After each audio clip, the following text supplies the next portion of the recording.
Welcome back, or welcome to the Tiny Shifts podcast. I'm your host, Andy Nunn. Each week, I'm going to cover an idea on philosophy, mindset, magic, anything that I'm sort of curious about. And my hope is to sort of give you very small ideas that can sort of change the way you see the world. And welcome to the 4-part series called Wonderfully Uncomfortable. So in this series, I am breaking down my sort of mental process that I use to sort of work towards doing hard things. And I've used this process in many different areas of my life, from battling addiction to trying to conquer the 100-mile distance, or doing some of the ultra marathons that I've done and some of the adventures that I've done, or any sort of task that I'm working towards. This is something that I use in everyday life, and I hope you can get some value from this. Now, the first 2 parts part 1 was about finding your why. So I broke down in this about how finding your values and tying your why to your values can really help you sort of align your goals with your sort of purpose and finding sort of meaning. Episode 2 was about setting goals. So this was about breaking down 5-year goals, 3 years, 1 year, 90 days, how you can do fear setting, and sort of combining these 2 sort of methods to break down the daily actions that can work towards your sort of long-term goal about who you want to be, the type of person you are. Episode 3. Now, this is what gets you through the middle, essentially. This is the messy part of striving for something that's quite difficult. This is the bit that doesn't make it to the Instagram reels.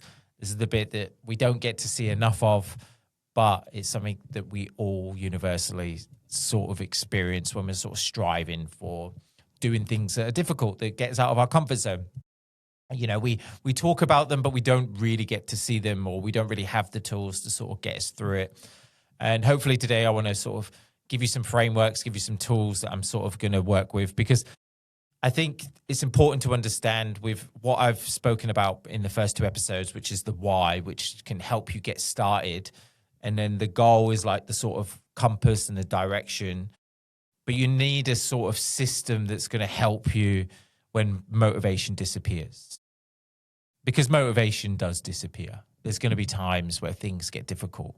You know, everyone loves starting a difficult goal or challenge or something that's really, really hard. We love that sort of feeling. It gets us excited.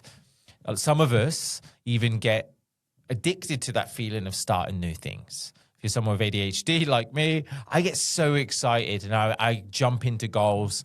I get hyper-focused on something. I'll spend like a whole 12 hours just coming up with this idea as if it's the greatest thing ever. And I'll come out and be like, and I'll just forget about it and just don't do it again. Because once it got to the point where I've lost that sort of excitement and that novelty of a new task, I sort of lose the motivation to do it, and I just give up on it. And a lot of these deserve to be, you know, it's not a bad thing that I give up on some of these things, because some of them are ridiculous and they're just ideas that come to my mind.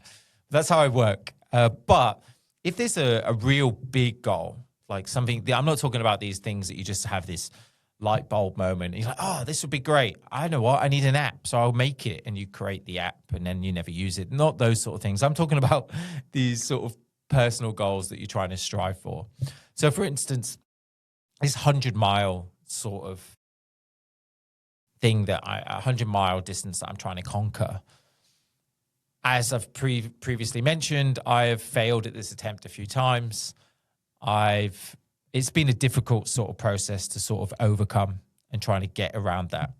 So one thing that I want to explain today is, what do I do when things get difficult, when things are hard? You know, when you're in this moment and you're just unable to do that. So I'm going to break this down, and that's essentially where I want to go with, because once you've got the goal set and reality turns up, you know, you're tired, you're busy, the sort of doubt creeps in. The question that I want to help you with today is, what gets you through that? what gets you through that? That really hard moment where you're just struggling. Because we all experience them. I've been experiencing those, and recently with my training, I'm going to go into those. But hopefully in this episode, we're going to break that down. I'm going to give you some tools to sort of work through those moments and talk about just this messy bit in the middle that doesn't get enough attention in the sort of process. James Clear, Atomic Habits, he's the author of Atomic Habits. He says that we don't fall to the level of our goals, we fall to the level of our system. So create the perfect system. But the problem is I find, we do try that. We create the system when our motivation's high. We have our trainers next to the door. We do all our journaling. We have the morning routine set. We do all these things. But there's a point where it doesn't work. The system just fails us. And it's because it's not just a systems problem. It's a human problem. Before systems, we have mindset. Before action, we have the stories that we tell ourselves. And before any habit formation that you have in your life, you have this sort of gap, which is this space between stimulus and response. And if you can't control what happens in that gap, you're never going to be able to sort of do anything. No system's ever going to save you. I'm sorry to tell you that. So what I want to get into today is about this space and this gap that we can sort of work on. Because in this gap is the stories we tell ourselves, the fears that we have, our biases, everything like this. So once you learn to sort of control that and understand it and understand your thinking and compassion and thinking about your thinking, you can then stop responding by default. You can choose on purpose, and more importantly, you can decide who you're going to be. And this is a part of metacognition. This is about thinking about your thinking. This is about striving for excellence and being able to adjust in the moment. And if you really want to work towards your goals and you want to get better at, trying to just take action, you want to become someone who's a person of action rather than or works towards hard things or gets out your comfort zone. But not only you're looking for this short-term intensity, you remember that long-term consistency. You're a person who focuses on long-term consistency because that trumps short-term intensity. Okay, it's so important. In this sort of process, we're not looking for, these bursts of energy. There's a lot of people, there's a lot of people that just want to run a marathon and want to tick the box. I'm not talking about that. Okay, I'm not talking about that type of person or that type of behavior. I think if you really want this, find the meaning and find value in what you're doing, and this is about changing the person you are and feeling better and feeling like you have satisfaction in your life and that self-actualization. It's not about these short one-day bursts of excitement and joy. Obviously, these moments matter. Like if you want to run a marathon, just go and run it. Yeah, great. But what the sort of goals that I'm talking about today are these goals that are about self-actualization. I've spoken about it before about Maslow's hierarchy of needs. It's about once we have all the other parts set up, at the top is like that purpose section. And purpose isn't about just doing a marathon or just doing one-off events, doing skydiving, which are great things to have. Purpose are things like, who are you? What defines you? That's what purpose is. What type of person are you? And that's the goals that I want to work towards today. I'm a person who does hard things. I am somebody who bounces back. I don't look at outcomes as success. I look at who I show up every single day. When the going gets tough, when the exercise gets difficult, that's the sort of stuff that I want to be focusing on when I'm talking about this wonderfully uncomfortable. Okay? How do we become the type of person who has character? How do we build that character within us?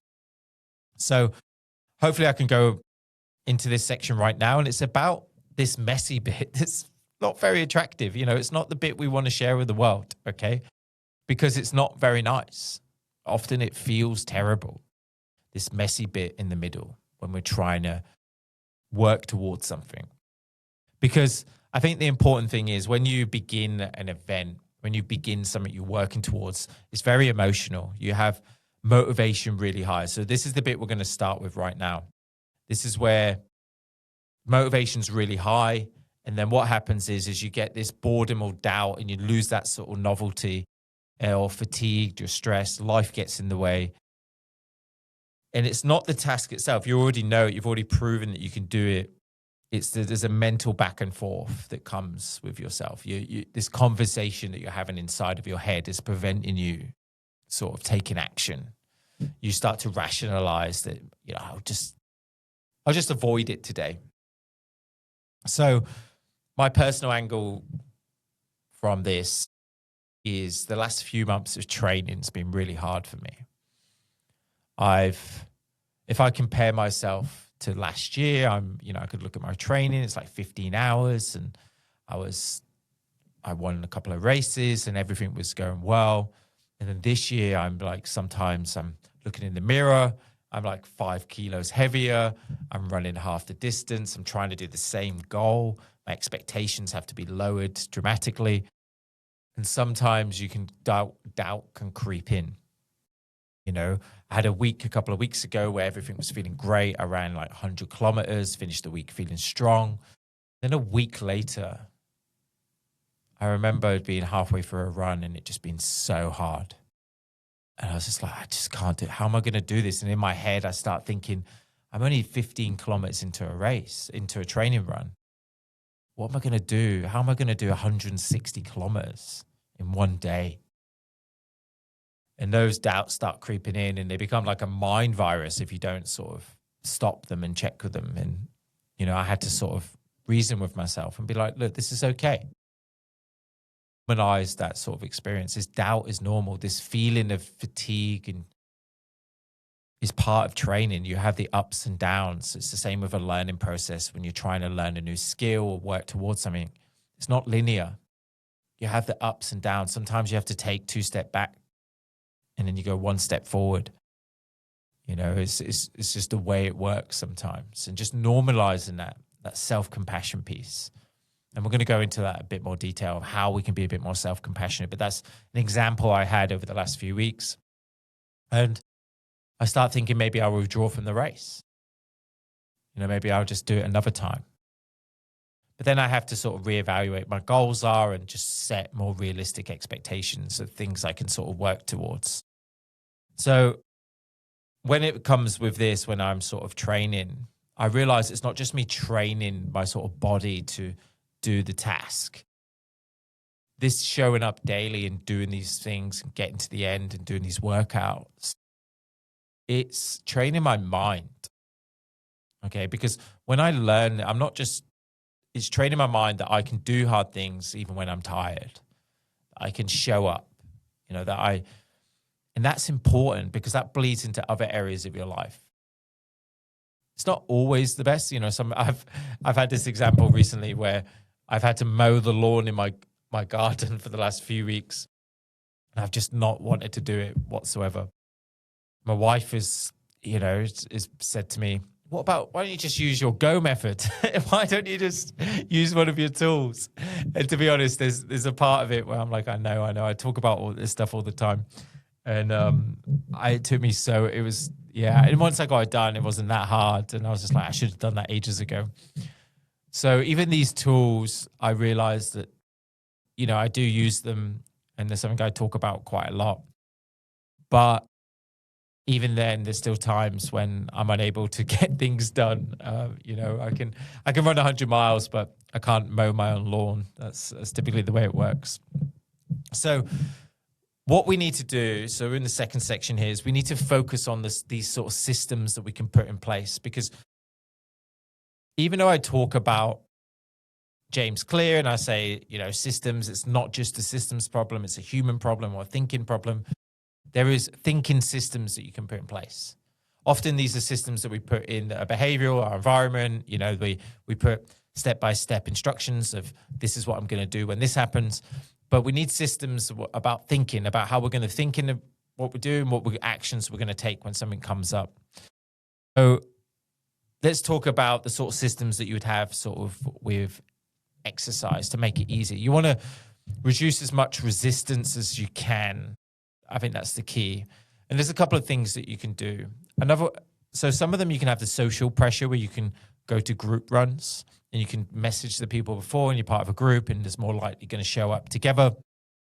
You can have your gear ready from the night before and just have it all ready and set. So the intention is you've made the decision when you're not 6 a.m, the sun's coming up, and be like, should I go for a run? You've already made the decision night before, and it makes it a lot easier in the morning that that's what you're going to do. So you can set up your sort of environment to best suit you. Like if you want to do some work, if you want to sit down and actually focus, having your phone in your view is just going to cause a lot of problems. You need to get your phone out of the room. So what I do is I put my phone around the corner in a box or sitting on the shelf, and it's all out of my view. I can't use it. It's on silent. But if you want to go to another step, you can block it. So there's some apps called Freedom, which enables you to block your phone. So you just can't use it. You got these bricks as well. You can brick your phone. I haven't got one of those. Thought about it, but these are the sort of things of setting up your system. So that's the physical sort of systems that you can set up. I want to talk some sort of mental cues that you can sort of work up. And I call it map. So how do you map this out? Okay, so first of all, whenever you've got your goal that you're working towards, I call it, this is my map to make things happen, you've got a direction of where you want to go. What's the map that you're going to use to get there? So the M is for minimum dose. And I've talked about this before. I use this in the GO method, but what's the smallest amount that you could possibly do? So when things get difficult, imagine you're supposed to exercise every day, or you've got a training program you're working towards. Something is better than nothing. So what's the minimum dose that you can do? If it's writing, maybe it's write a line. If it's painting, maybe you're just going to draw a tiny amount. Do 5 minutes. If it's meditation is your goal, maybe it's just 2 minutes of meditation. That's all you need to do. So think about that. And it stops this all or nothing thinking. So this black and white thinking, is all or nothing, and this is something I'm very prone for. If I can't do a 3-hour run, I'm just not going to run at all, which is silly. Something is better than nothing. So think about this on bad days. This really helps. So you don't need to aim to be perfect when you're doing this. Just aim for the minimum effective action. So remember, this is the MAP process, and this is M. What is the minimum dose that you can do? Then you've got anchor. So this is something you do when you do your planning. So when you're planning this new behavior or this new thinking process or this new response, this is the if-then sort of approach of habit formation or creating a system or whatever you're doing, working towards this sort of goal. So imagine you're meditating. So my meditation, I know every morning my habit is to have a coffee. Okay, so if I have a coffee, then I meditate before it. If I have a coffee, then I meditate before it. And you can do this for other things. So imagine you've got a difficult task. So if you're running and you've got halfway through and you predict that you're going to get really tired and feel like crap. So it would be like, if I'm tired and I feel like crap and I don't want to run or I want to quit, I will slow down and do the best I can. I will finish the distance, but do it slower. I will finish the amount of time and effort, but just do my best, just slow down and just relax and take it easier. So if I'm too tired to do my workout, then I will do an easy workout instead. So workouts are like hard effort. So if I'm doing like 4 times 1 kilometer or 10 times 1 kilometer, which is going to be really hard, my body's fatigued. So if my body's really fatigued or sore, then I'll do an easy workout instead. So rather than just skipping it out entirely, you're doing something easier. So it's the same with writing. If you are feeling mentally blocked and you're unable to come up with new ideas, then you will just write one sentence or rehearsal. If you feel like you can't rehearse or overwhelmed or you don't know how to get started, then you'll say the opening line. So this if-then sort of process is backed by lots of research. There's some interesting studies in this in terms of physical exercise. You know, people that have these sort of systems in place are just like 10 times more likely to actually take action when motivation sort of dies out. So long-term studies, there's a meta-analysis on this over the long-term effectiveness of using a system like this, like an if-then system, is being able to predict hurdles and obstacles that come up. You're more likely to exercise in the future. So if it's raining outside, then you'll do 10 minutes of exercise indoors. You have a 10-minute workout and you plan these 10-minute workouts. So there's just least resistance. You just know that you can get something done.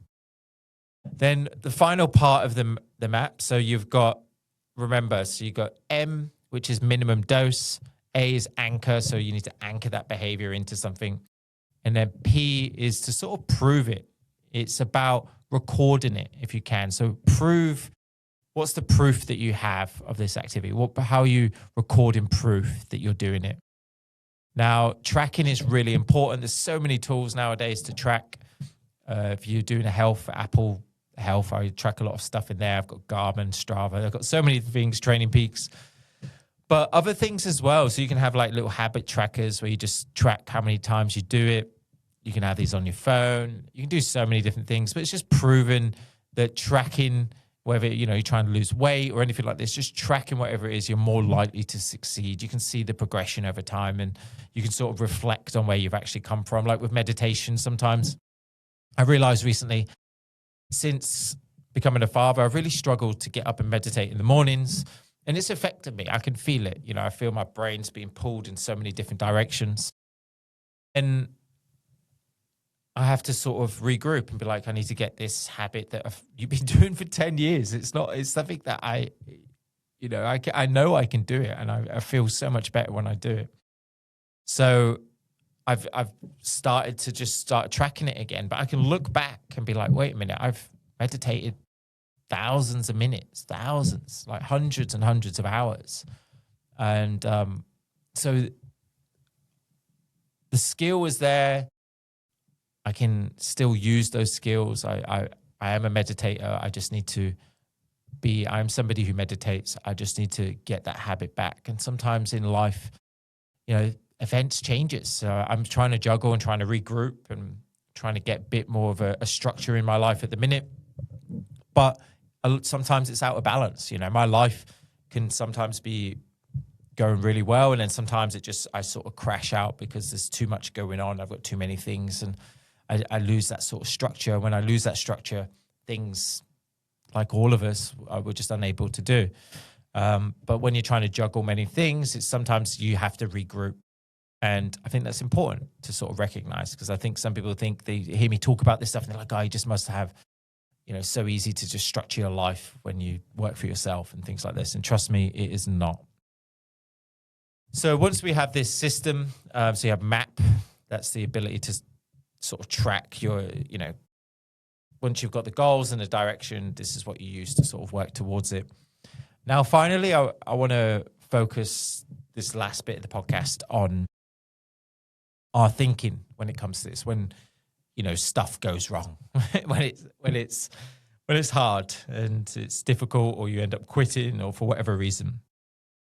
And one of the biggest mistakes people do when with doing hard things is they think they need to be harsh with themselves. They see David Goggins and they're like, don't be a bitch. But the truth is, it's probably the worst thing you can do for yourself. You know, the shame and anxiety and depression and low mood and rumination and all this sort of stuff. You paralysis that you get, that you're unable to take action. You just feel that you're not good and you're not worthy. And often it's because we attach it to our own identity. And we'll just remember, self-compassion here, it's not about being soft. It's not about being, you know, all cute with yourself. It's not making excuses. It's not pretending things are fine either. A lot of people go, you know, when you feel from a race, it's fine. It's fine. Yeah, I'm not bothered. That's not self-compassion. That's delusion. Okay. You're clearly bothered. It's the same when I finish a 100-mile race. I say that I'm able to bounce back and I plan for this. I am very bothered when I've had to withdraw. I'm pretty open to say I've been quite emotional when I've had to quit from my races. It's a really hard experience, but at no point in that, even when they creep in these thoughts and they're like, I'm not worthy, I'm not good enough, you just wasted all your time, you're just not strong enough or whatever. Once you start saying you're not a good person and stuff like this, you're just useless. Any of those sort of thoughts, I'm able to catch them before they get worse. And I'm able to change them to something that's a lot more useful, a lot more compassionate, that enables me to sort of bounce back and learn and grow and all those sorts of things. So remember, we're going to go into this. I'm going to give you those tools, but self-compassion is not letting yourself off the hook. It's staying on your side when things get hard. Let me repeat that. Self-compassion is not letting yourself off the hook. It's staying on your own side when things get hard. So what is self-compassion? Some people have probably heard it on a Instagram reel, something like this. We hear all this stuff all the time. I've got some notes here. There's 3 parts of being self-compassionate. So talk to yourself like someone worth helping. There's a common humanity. So struggle is being part of being human. It's not proof that you're broken in any way. And then the last part is mindfulness. So notice the pain without becoming completely consumed by it. So let me repeat that. 3 parts to self-compassion. So first of all, self-kindness. Talk to yourself like someone's worth helping, like talk to yourself like a friend. Next part is common humanity. So struggle is being part of being human. This is what we all do. And then mindfulness, notice the pain without becoming completely consumed by it. So a simpler version is this. This is hard. I'm not the only one who is experiencing this. A lot of us are going through hard times. What would help right now? So the goal isn't to baby yourself. The goal is to just stop being your own worst enemy. Stop putting yourself down. I used to do it all the time, especially when I was struggling with addiction and things like this. I was stuck in this shame loop, really hating myself, really hating who I was as a person, really struggled to look at myself in the mirror because I just couldn't keep to my tasks. And this happens to a lot of people with ADHD.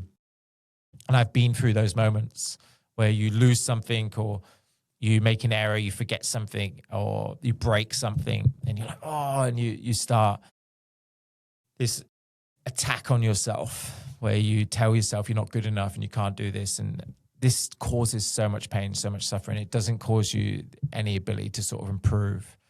So it's about taking a pause and realizing that it's okay. Everything's fine and working through that. So I'm going to go in for some sort of steps on how you can work through self-compassion now and why it matters a lot when doing hard things. Because a lot of people think self-criticism keeps them sharp with it. They're like, oh, I'm my own worst critic. I just need to grit. I just need to knuckle down. And, and you use shame in the short term to sort of get you through. And it can work. David Goggins is a good example. But it just causes a lot of anxiety, depression, low mood, and long-term suffering, basically. And it's really important that self-compassion is shown to reduce that. It's the opposite of that. So remember, if you miss a day or you make a mistake or something happens, it's not, I always do this. I'm the type of person who does that. I can't stick to anything. I'm terrible with this. Self-compassion interrupts that spiral. And it's like, it's okay. This happens. People miss habits. We're human. Life gets in the way. I've got this. It's okay. Let's just pick ourselves back up. Let's do it again. It's okay. This is just part of the process. This is part of being human. And it just helps you recover faster. It picks you back up. So the end of 100 mile, when I've dropped out 100 miles, 90 kilometers, I was like, it's okay. This sucks. It's awful. And you've worked really hard on this. This means a lot to you. It's good. It's okay to be upset. Other people are upset. Other people have had to drop out. But you've done really well, and you're going to come back and you're going to do it. You can do this. And that's my thinking. Same with Dragon Back. Day 6, I was like, I've achieved something incredible. I've done 320 kilometers in 5 days under some of the most difficult terrain ever. I've proven to myself I'm capable of doing anything. I don't need to get to the end to prove anything. You're okay. You're healthy. Your body's going to recover. You're doing this for long-term health. You don't need that short-term satisfaction. You're a long-term thinker. You've got this. It sucks. It's okay to be emotional. But you're going to come back, and you're going to come back stronger. You've got this. And it's just about getting that thinking, okay? Because I saw people at Dragon Back who didn't do that. And it was horrible. They were doing it because they were working through their trauma, working through things in their life, which just, and you could see it, their struggle. And the way they got to the end was through pushing through their own pain and their own inner demons. And there was no self-compassion whatsoever. And I saw some of the posts in the WhatsApp group afterwards, and it's very unhealthy. They were coming from a place of dark depression, and it sounded like some suicidal thoughts, some of them. And I know that some of them were, it was difficult to see. And when you get in those environments, some people, that's the way they approach it, and you don't want to do that. You don't want to have to do these hard things to prove to anyone that's because you're good enough. Okay, you don't need to prove anything to anyone. So self-compassion is that key. It's that missing part that can help all of us in every area of our life. So you change that I'm not enough to I'm enough. I'm enough is so important. I've got this. I'm willing to give it a go. I've got this is one of the most important phrases I have. I've got this. I can do this. I can give it a go. I can give it a shot. I'm willing to do the best I can. I'm willing to do the best I can with what I've got. And these sort of phrases are things that can get ingrained into your head. And one way to do this is a good example I had. I can't remember who it was from. It was from a hypnotist that I was listening to. And the I'm enough, they changed some of their passwords to I'm enough. And they would just put that if you want to get a new phrase into your head, you change some of your passwords. So you're constantly entering it every single day, and it becomes part of your thinking. So if you're someone who's really self-critical and you say, I'm not good enough, I can't do this, I would suggest changing your password to this, I'm enough, or having something you see every single day. It's just that gentle reminder that I'm enough, I'm enough. And over time, through action, through changing, through thinking, that can become one of your beliefs. And that makes things overall much easier. So self-compassion interrupts that negative spiral that we can get sort of stuck in. It's sort of that interrupt. So one way to sort of do this is through, and this is something I've spoken about previously, it's the catch it, challenge it, change it method. So again, this is a journaling practice, and I tend to sort of do this as in hindsight, or I do this as a sort of preemptive approach to an event that's going to potentially go wrong or difficult times. Because from experience, we sort of know the types of problems that we're going to face. So we know how we've thought about ourselves in these difficult times in the past, when things have got hard. We go, okay, I said this to myself, and then I did this, and then I did that. So think about those sort of things. So think about when something went completely wrong, what was the thinking that you said? I'm not good enough. I always do this. This really all or nothing, this black and white thinking, this is self-critical narrative that we give to ourselves. So you write that down. So you catch these thoughts. I'm not enough. I can't do this. I'm terrible at this or terrible at that. Whatever it is, I always fail. I always mess up. I always forget. Those sort of things. And then you challenge them. Is this really true? Is it 100% of the time? Probably not. Is it really, if you ask some of your friends, who would it be? And then you just sort of challenge it. What's the evidence? Is there any evidence of the opposite? Has there been a moment in your life where you've done the opposite on a consistent basis? Those sort of things. So you've slowly started to change that sort of thought, and then you need to catch it, challenge it, change it. You change it to something that's more useful. Think about what a friend would say in those moments. How would a friend approach this situation? So you can go from like, what is this story I'm telling myself? Is it true sort of thing, to what is a more useful sort of thought or belief? What would a friend tell you to believe? How would you, if you were watching this in a movie and you saw it, what would you be telling the person on the screen to believe? It's not true. Look, you've done so many great things in your life. It's just part of the process, those sort of things. And this is just a journaling practice. You break it down and you do this consistently. So you do it all the time. This will be in this workbook. There'll be a workbook that goes over the catch it, challenge it, change it method after this. It will sort of help you go through this multiple times. And you can do this about your beliefs, your thoughts. Maybe you procrastinate, maybe you struggle to take action on your goals, but you just change it over time, and you have to just become a habit. Spend a couple of minutes just doing this on a regular basis in the mornings, catch it, challenge it, change it. And slowly these beliefs will start losing their power over you. Something like I am not enough. When you have this belief inside of you that you're not good enough and you criticize you a lot, you can't just change it overnight. This is long-term growth of showing up, showing this self-efficacy, this ability to take action and have an influence on your life.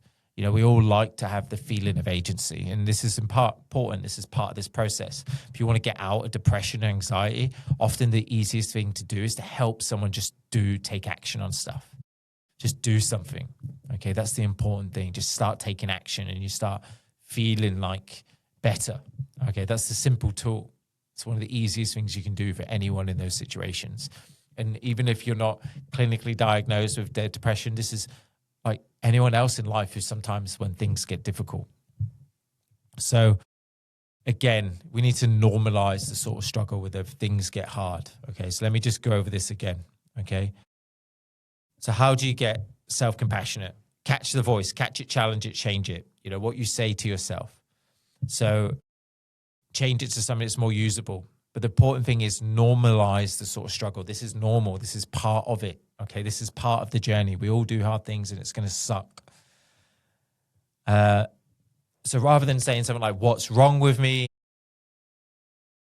Ask something like, what's the next useful step? What would someone who's supporting me want me to do right now? What would the 80-year-old version of myself want me to do in this moment? So again, just practice this, just go over this. And what would the 80-year-old version of yourself want you to do right now? Again, this is what I mentioned last week. There's two versions of yourself we want to try and impress. The 80-year-old version and the 8-year-old version. So imagine you're interviewing the 80-year-old version in the future. What would they want you to do right now? When you're struggling, times get hard and you're just doubling down and things have failed, just be like, what would they want me to do? And often they can sort of help. So like I say, this week, what I want you to do to take away, I want you to pick one hard thing that you're trying to do. Okay, so whatever this is, I want you to, whatever goal that you've put down, I want you to define the minimum version. What is the minimum dose? I want you to choose your anchor. So think of these moments in your life where you can work on the behavior. So this is the if-then strategy. So how can you anchor this behavior into your day? So if this happens, and think of the habits you already have or things that you're trying to do, then I would do this. This could be certain times. So if it's 7 a.m., then I run. If it's this, and it's just the if-then strategy, you're more likely to take action on your sort of goals and work towards them. Then pick a way to track it, so prove it. Remember, this is the map philosophy. So set your map. So where's the proof? So how are you tracking it? It can just be a simple X and just trying to do this each day. And then I want you to write down the one self-compassion sentence for bad days. It could be, I've got this. This is hard, but that's okay. I'm willing to give it a go. And this just becomes your motto. I normally just use, I've got this. It's okay, Andy, I've got this. I've done, I can do this. I do hard things. That's what I say to myself when I want to quit. It's okay. I've got this. So There's a lot to take in this week. I know I jumped around a little bit, but I think it's important that people see the highlight reel, getting to the end, running 100 kilometers. And they just assume that things must be easy for me.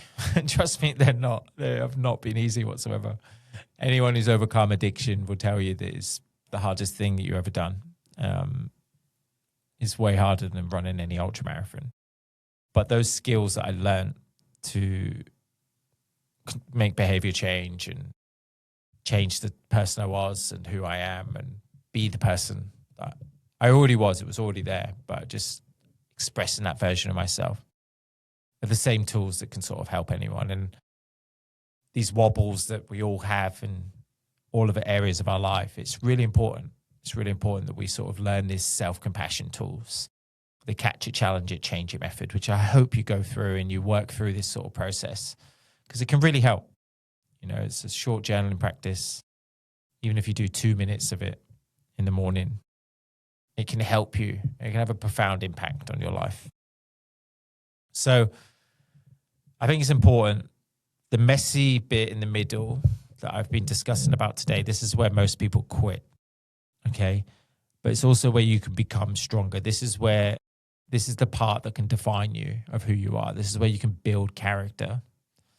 So at the beginning, you're already motivated. You've got so much excitement and joy and, working towards a goal is pretty easy. And at the end, you either win or you fail, you're this or that. And it's just a result that people see. But it's this bit in the middle that's the person who you are. The person who shows up every single day. The person who bounces back when things get difficult, when you struggle, when things get hard. This is where you want to focus your attention. We focus so much on either end. This bit doesn't get as much because it doesn't look as sexy. Because it's sometimes it's sweaty and it's horrible and it's the thoughts that we have and about ourselves. They're not pretty. So I hope this was helpful, and I hope there's some tools that you can sort of take away. Again, there's quite a lot of things that we went over, but the next episode is about what hard things give you in the end. So I've already touched on it over the last 3 episodes. So it's not about what you achieve, but about the person you become in the process. It's about this meaning. It's about striving for excellence. I think that's the person who we become in the end when we do these things, and we continue to do them. We don't just work towards it and then that ends there. This is a long-term process, something we can all work towards. And I thank you again for taking your time to listen to this episode today. It's been overwhelming, the sort of feedback I've been getting from this, and even the number of people who've been listening, especially over the last couple of weeks when I've given you workbooks to sort of download and stuff. It's been great. And my audience is everywhere. I've been getting a lot of listens over in the US. And yeah, really incredible. I've been on a couple of podcasts this week. It's been really exciting. I'm going to be getting some guests on soon. So I'm working towards doing some seasons where I'll do like 5 episodes on a certain topic, and I'll look for 5 different people and we'll sort of work towards those. This sort of plan that I have. And I'll hopefully be able to question. So I'm going to reach out to some people, and if there's anyone that you think would be interesting to get on, let me know. But thank you again. I will see you this time next week. Workbook will be in the show notes. Reach out if you've got any questions, and I wish you all the best. Thank you.